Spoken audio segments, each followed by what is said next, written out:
तो जय हिंद दोस्तों, मैं रवि गुप्ता फिर स्वागत करता हूं आपके अपने YouTube channel A to Z Fauji blog में। आज बात करेंगे यूपी पुलिस। जी हाँ, यूपी पुलिस का जो एग्जाम आपको 17-18 से होने वाला है, किसको नॉर्मलाइज का फायदा मिलेगा, किसको नहीं मिलेगा नॉर्मलाइजेशन का फायदा, कटअप क्या होने वाला है, उसी टॉपिक पे बात करेंगे। क्या पिछले एग्जाम की अपेक्षा, प्रीवियस एग्जाम के अपेक्षा आपका कटअप या नॉर्मलाइजेशन होगा या किस आधार पे होगा, तो उसी टॉपिक पे बात करते हैं। तो देखिए, पहले बात कर लेते हैं देखिए आपका यूपी पुलिस का। जी हाँ, यूपी पुलिस आपका 2024, ठीक है ना। यूपी पुलिस का जो नॉर्मलाइजेशन का बात है, तो आपका एग्जाम देखिए 2 पाली में हो रहा है ना, ठीक है। 4 पाली में होगा, लेकिन 2 दिन हो रहा है, 17 और 18 तारीख को हो रहा है, ठीक है ना। अभी समय कम है, आपको 2-3 दिन ही बचा है। आपका एग्जाम 17 और 18 को होने वाला है। एक तो 17 को फर्स्ट शिफ्ट और सेकंड शिफ्ट, 18 को फर्स्ट शिफ्ट और सेकंड शिफ्ट, यानी टोटल 4 पाली में होने वाले हैं, ठीक है ना। 4 पाली में, और 4 पाली में बात कर लेते हैं तो 4 यानी शिफ्ट बोल सकते हैं। अब इसमें क्या है, first shift, second shift, first और सेकंड। तो सबसे ज्यादा नॉर्मलाइजेशन का जो फायदा मिलेगा ना, तो देखिए जिसका फर्स्ट शिफ्ट है ना, इसको मिलेगा, ठीक है। क्योंकि एग्जाम का जो लेवल होता है, बाकी ये नहीं है कि इनको नहीं मिलेगा, इनको नहीं मिलेगा, इनको भी मिलेगा, ठीक है। एग्जाम का जो लेवल होता है उस आधार पे आपका नॉर्मलाइजेशन किया जाता है, और उसी आधार पे आपका जो भी है, क्योंकि आपका जो नॉर्मलाइजेशन जब होगा तो फर्स्ट शिफ्ट, इसको तो कुछ पता नहीं है किस लेवल से आएगा, कहां से एग्जाम आएगा, किस टॉपिक से आएगा, इसको कुछ पता नहीं है, ठीक है ना। फर्स्ट शिफ्ट वाले जो 17 तारीख को फर्स्ट पाली में है, इनको कुछ पता नहीं है एग्जाम का लेवल क्या होने वाला है, उनके लिए क्वेश्चन हार्ड हो या नॉर्मल हो, लेकिन इनको कुछ पता नहीं है सिलेबस क्या रहने वाला, कुछ नहीं है। लेकिन आपको बता दूं, जब नॉर्मलाइजेशन होगा, जब इसका एग्जाम हो जाएगा, तो इसको कुछ ना कुछ पता चल जाता है कि एग्जाम का पेपर किस लेवल से आ रहा है, कहां से आ रहा है, कैसा आ रहा है, और उससे ज्यादा इसको पता चल जाता है। और कि 18 तारीख को कि कल जो एग्जाम हुआ था, किस एग्जाम से आया था, कितने जीके जीएस से आया था, मैथ से कहां से आया था, रीजनिंग से कहां से आया था, तो उनको अंदाजा लग जाता है। तो नॉर्मलाइजेशन जब होता है तो किसी का अंक घट जाते हैं और किसी के बढ़ जाते हैं। अब ये नहीं है कि आपने अगर 200 अंक लाया है, अगर 200 नंबर लाया है, तो आपके अंक कम हो जाएंगे, आपके अंक कम नहीं होंगे, लेकिन घट जाएंगे। क्यों घट जाएंगे, अब आपको बताता हूं। देखिए, जैसे आपने फर्स्ट शिफ्ट में 17 को एग्जाम दिया, और ये बच्चा 190 नंबर इसका आया, ठीक है। इसने भी एग्जाम दिया, इसका आपका 185 नंबर आया, ठीक है। ये बच्चा एग्जाम दिया, इसका 200 नंबर आया, और ये बच्चा जो एग्जाम दिया तो इसका 210 नंबर आया, ठीक है। जब नॉर्मलाइजेशन होगा तो नॉर्मलाइजेशन क्या इसका होगा, अब इसमें नॉर्मलाइजेशन कितना करेगा, कितने अंक होगा।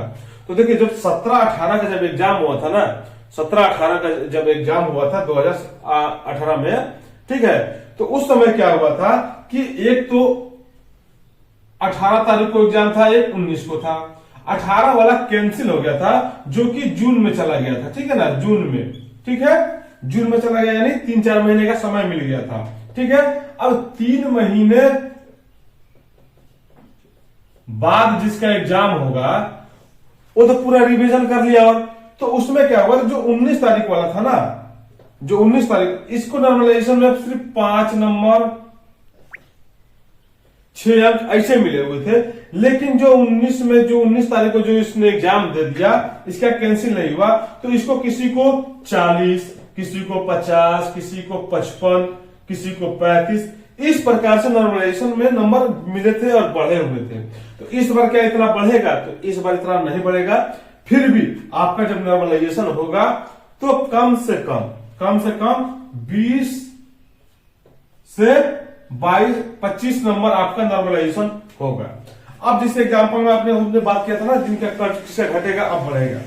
अब इसने क्या 17 को फर्स्ट पाली में दिया था, फर्स्ट पाली में इसने दिया था सेकंड पाली में, ठीक है। इसने दिया था 18 का फर्स्ट और सेकंड, यह है 18 और यह है 17। अब इसका जब नॉर्मलाइजेशन होगा तो 190 है ही, और 25 नंबर अगर होता है, तो अगर 25 नंबर इसमें ऐड हो जाता है तो आपका इसका नंबर हो जाता है, ठीक है, 215, ठीक है। जबकि सबसे कम नंबर इसका था, ठीक है। अब इसने क्या लिया है, 85 नंबर लेके आया है, और इसको नॉर्मलाइजेशन में अगर 15 अंक मिल जाते हैं, ठीक है ना, तो 185 प्लस 15 अगर ऐड कर देते हैं, ये एग्जाम्पल दे रहा हूं, हालांकि किसी पर नहीं बता रहा हूं, ठीक है ना, तो इसके 200 अंक हो जा रहे हैं। लेकिन इसको नॉर्मलाइजेशन में मान के चलिए फायदा 200 है, ठीक है ना, 200 इसको मिला था, अगर 5 अंक मिलते हैं तो 205 आ जाते हैं। अगर इसको नॉर्मलाइजेशन में अगर 2 अंक मिलते हैं तो इसका 12 ही होगा, ठीक है। इसी प्रकार के सपोर्ट, इसको क्या फुल मिला, इससे कम मिला, इसको कम मिला, इसको कम मिला, इसी प्रकार से आपके नंबर नॉर्मलाइजेशन होंगे, और नॉर्मलाइजेशन में आपको फायदा मिलेगा। सबसे ज्यादा बेनिफिट आपको फर्स्ट शिफ्ट वालों को, 17 को फर्स्ट शिफ्ट वालों को नॉर्मलाइजेशन का फायदा मिलने वाला है। उसके बाद से सेकंड लिस्ट वालों को सबसे ज्यादा फायदा होगा। उसके बाद से आपको 18 तारीख वालों को थोड़ा कम, और सेकंड लिस्ट वालों को थोड़ा सा कम हो जाएगा। चलिए आप बात करते हैं इसका, आपका कटअप कितना होने वाला है। 300 अंक पे आपका कटअप क्या रहेगा, महिला पुरुष। ये कटअप जो हम बताएंगे प्रीवियस के जो पिछले बार का कटअप है उसी का अपेक्षा बता रहा हूं, फाइनल कटअप नहीं है। जहां तक मान के चलिए, अब ये भी आपको नहीं करना है कि जिनका 180 अगर मॉक टेस्ट में आ रहा है वो बच्चे हताश हो जाए कि हमारा सर 180 आ रहा है, 170 आ रहा है। आपको टेंशन नहीं लेना है, जो भी आपको बता दिया नॉर्मलाइजेशन का फायदा मिलेगा।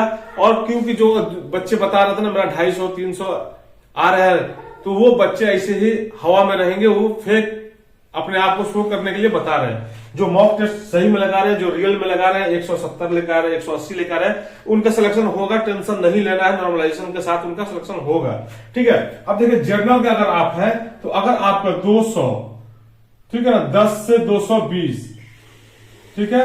अब 210 से 20, इसमें क्या है कि 5 अंक आप प्लस माइनस कर सकते हैं, इसमें ये नहीं लेके चलना है कि एक्यूरेट है।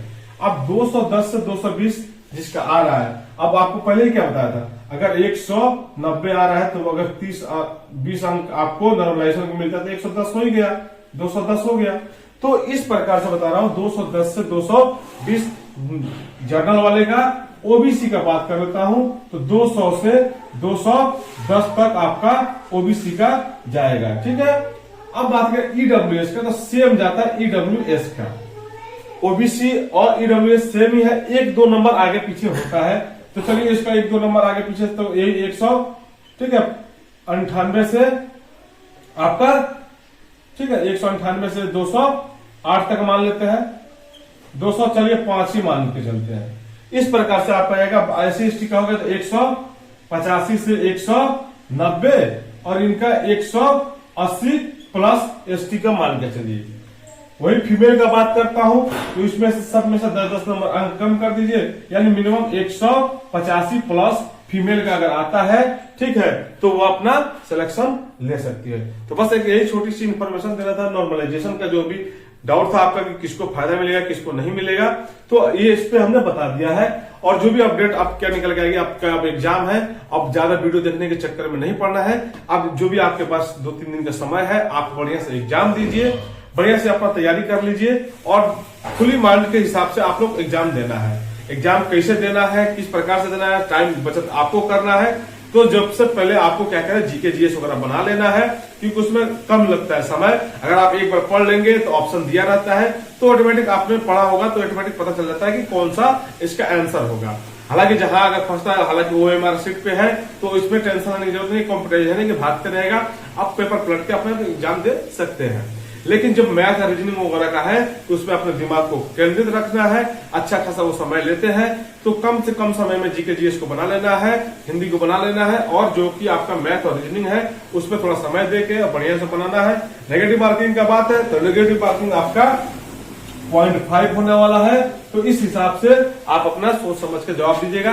हालांकि तुक्का कैसे लगाया जाता है उस पर भी हमने वीडियो बनाया था। तुक्का लगाने में आपको कोई हर्ज नहीं है, उसमें कोई नुकसान नहीं होता है, हालांकि ज्यादा करके आपको फायदा ही बेनिफिट मिलता है। लेकिन तुक्का कैसे लगाया जाता है उस पर हमने वीडियो बनाया था, आप जाके देख लीजिएगा। तो फिर मिलते हैं दूसरे वीडियो में, तब तक के लिए जय हिंद, वंदे मातरम।